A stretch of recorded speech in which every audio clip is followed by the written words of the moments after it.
The geography of the prairies definitely had an impact and still remains completely influential. I think at the beginning it was a celebration of individualism and taking my early influences, being out in the Consort, Alberta, which is, you know, farmland, ranch land, and, you know, growing up in a town of 650 people, it's, you know, people think that you usually conform to normal, you know, kind of rigid living, but to me it breeds eccentricities because everyone knows you so intimately in the country that no matter who you are is normal, if you know what I mean. You know, because it's just like family. You think your family's normal until you get a little perspective.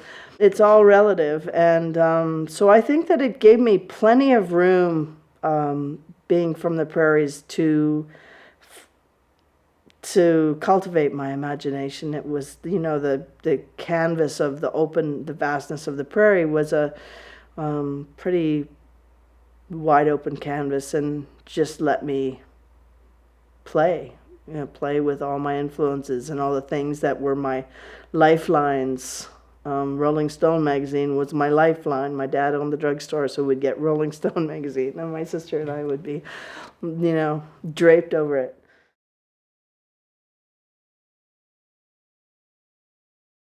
To be honest, my blinders were so fixed and so kept me so focused that I didn't really care about anybody else. All I cared about was making a statement and making noise and getting noticed and singing. I honestly, my influences,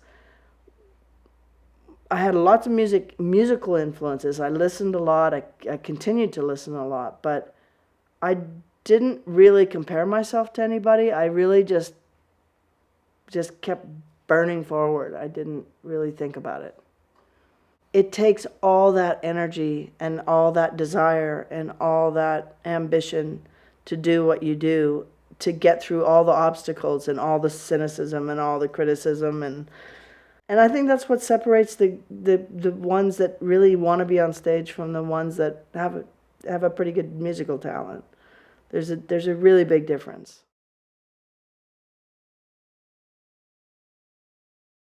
It was very clear that I was going to be a musician, that I was a singer, that I was a performer. But at the time that I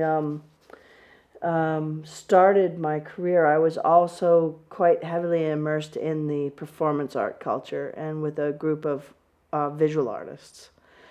And even at college, when I studied music, I hung out with the visual artists more than I should have probably. To me, it was all performance art. It wasn't, I didn't become a musical professional until much later in my career. But yeah, it was a blurred line between performance art and performing on stage. To me, performance was just natural and was just all, you know, every aspect of art was from the same source. It wasn't, this is what theater people do, this is what musicians do, this is what visual artists do. To me, it was all one ball of wax. It wasn't separate. It still really isn't.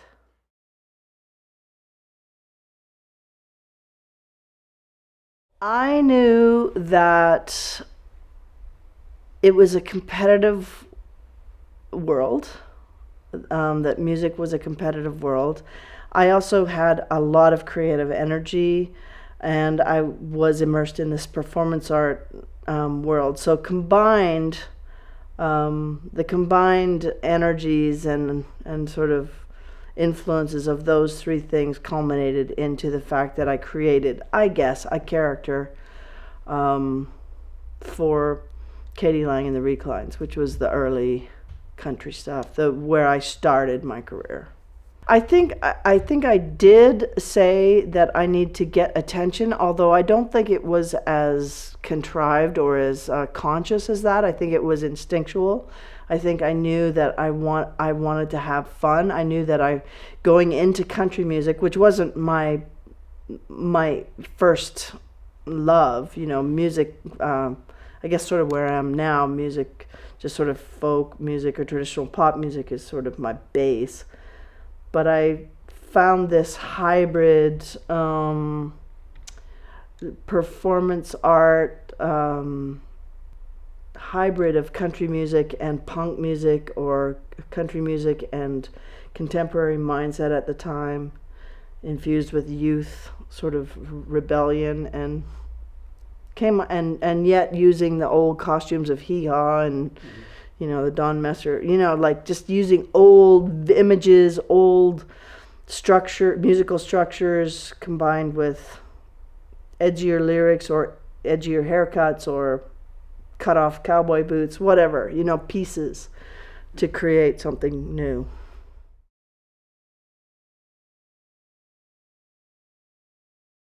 There's one sort of green floral skirt that was one of my earliest outfits, and that was from my sister's curtains.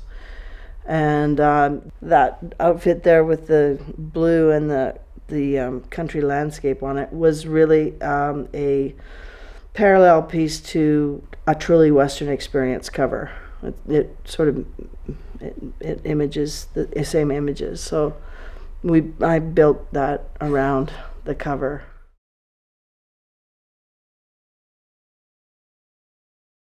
Oh, mostly like Value Village, secondhand stores. I found one of my very favorite pair of pants in this abandoned store on some abandoned street in Edmonton that just happened to be open, and I walked in and there was all these dusty clothes, and I was a punk kind of kid back then, so I just kind of made stuff up.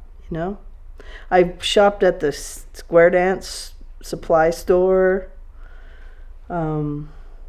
Just kind of built the clothes.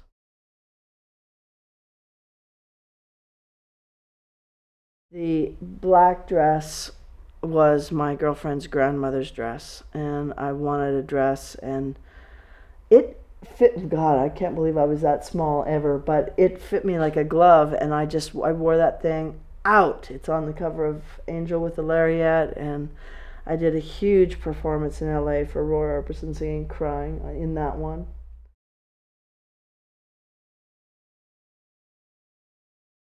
Well, back in the mid 80s and up to the mid 90s, television was a completely different ballgame. There was a lot of television for musicians.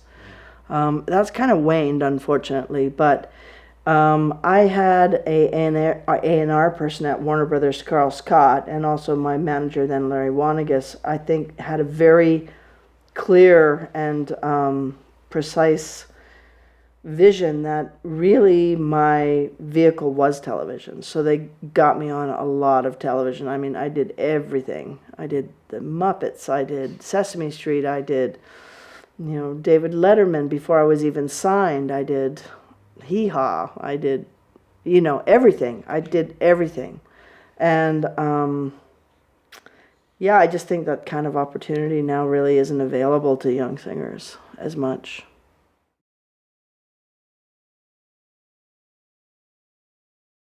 It was this moment that just took off. It just was so kinetic. It was so chaotic, but in this really beautiful celebratory way. There wasn't a lot of guidance. I mean, there was some, obviously some camera points and some lighting points, but other than that, there was a stage and go do what you do. No one predicted that the entire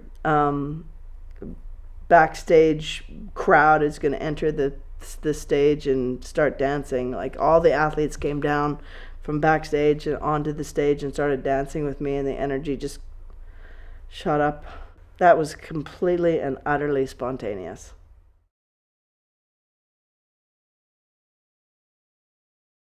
Yes, this is my first Juno Award.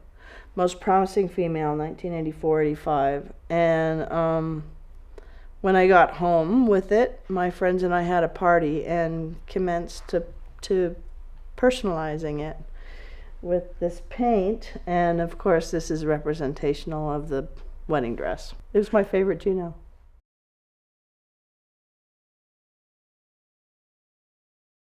I guess it would have been the influence of Los Angeles when I would go for to the first few times I went to Los Angeles, and I experienced having a stylist, or you know, somebody would bring me in and go, okay, what do you want to wear? And it was like a costume house or something. And I guess that was when I first started to get stuff made for myself.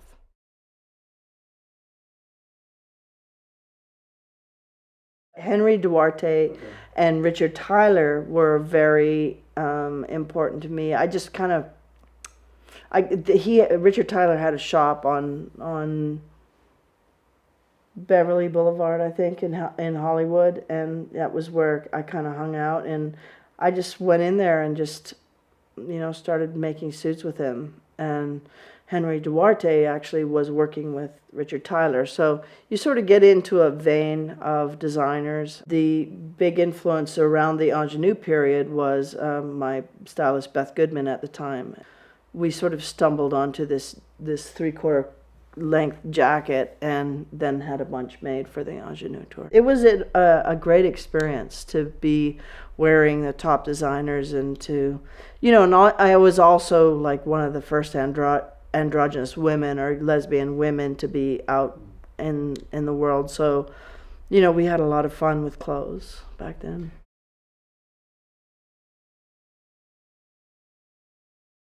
The Henry Duarte jacket was built around the time of ingenue, and I think we were using upholstery fabric at that time. The nice satin taffeta cross, and the 3/4 look. That was the ingenue look there.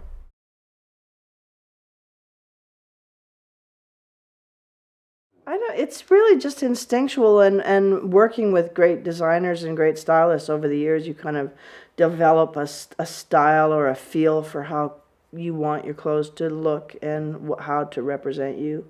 It really was just this is an evolution and an instinctual flow. Sometimes, I mean, for drag, I like to look, where I'm in men's clothes, but men's clothes, they're not quite right, and women's clothes are definitely not right. So you have to kind of combine things, elements, or deconstruct, or I don't know. Designing androgynous clothes is a niche that still hasn't been conquered. I mean, the rebellion to the pigeonholing was present, but it wasn't at the forefront. To me, Miss Chatelaine was really about embracing my love for the Lawrence Welk show, and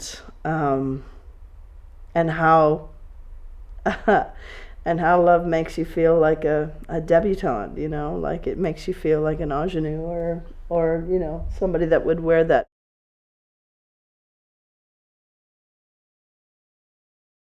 I actually wore a Hank Snow jacket on the cover of Chatelaine magazine because I knew somebody that worked at the Grand Ole Opry in Nashville, and she pulled a Hank Snow jacket for me, and I wore it for a bit. I gave it back, but I wore it for a bit, and it's on the cover of Chatelaine magazine. So that is actually a Hank Snow jacket.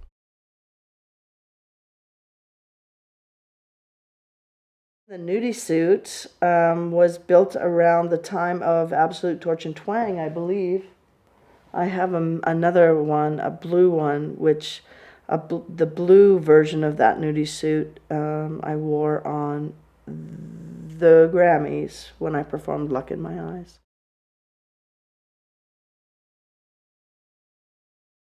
I got this, Ben Mink introduced me to Grit Laskin from Toronto. And around the time of Absolute Torch and Twang. And I got these made for that tour. Yes, I played this on tour. It's got a little Katie Lang mother of pearl inlay here.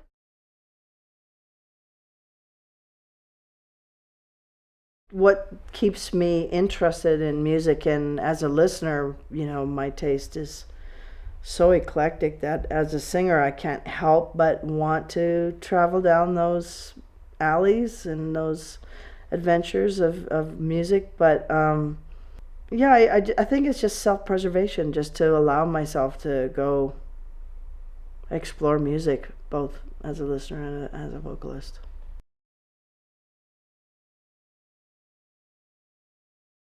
The honing in on the voice and the physical presence was a long evolution, and one that I took in, I took a lot of things into consideration when I moved that direction was, age, and plus, at a certain point, the kitschness and the youthfulness gets old because your audience is getting older, you're getting older, and as I said before, my earlier musical influences were very serious: Joni Mitchell and Kate Bush and classical music, and so I guess I wanted to emulate the great vocalists that had influenced me, people like Carmen McRae or Ella or Peggy Lee, and get and Billie Holiday, and get down into the subtle emotional depth of what singing was, and that to me was more still. That was more of a stillness and less entertainment and more spiritual and intellectual and emotional.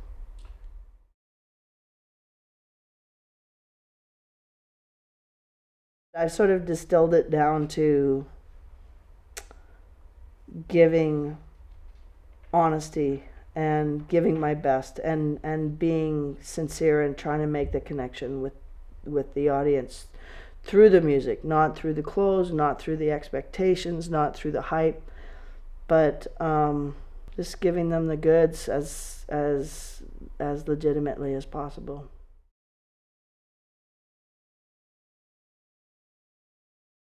I think now the only advice would be fear driven. The beauty of being a young artist is you don't have that fear. You don't have that editor in the back of your head like you get when you're older.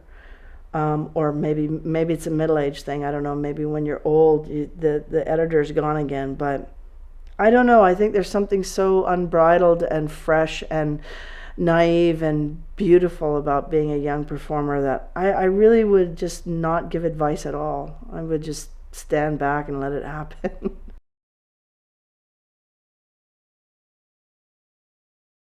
I think the most visually striking point in my career was the country thing, which was incorporated a tradition and a lot of humor and a lot of kitsch. So that I had a lot of tools to work with. I mean, there was no rules. No one. Well, there had been people, and there were kind of, a few other country punk people happening at the same time, but it was just kind of no holds barred back then. But I think overall, in the real underlying pith of who I am, I'm a minimalist. I've always been a minimalist in my painting, in my choices, in my aesthetic being. I'm a minimalist. So I guess kind of where I'm at now is most representational of where I am overall.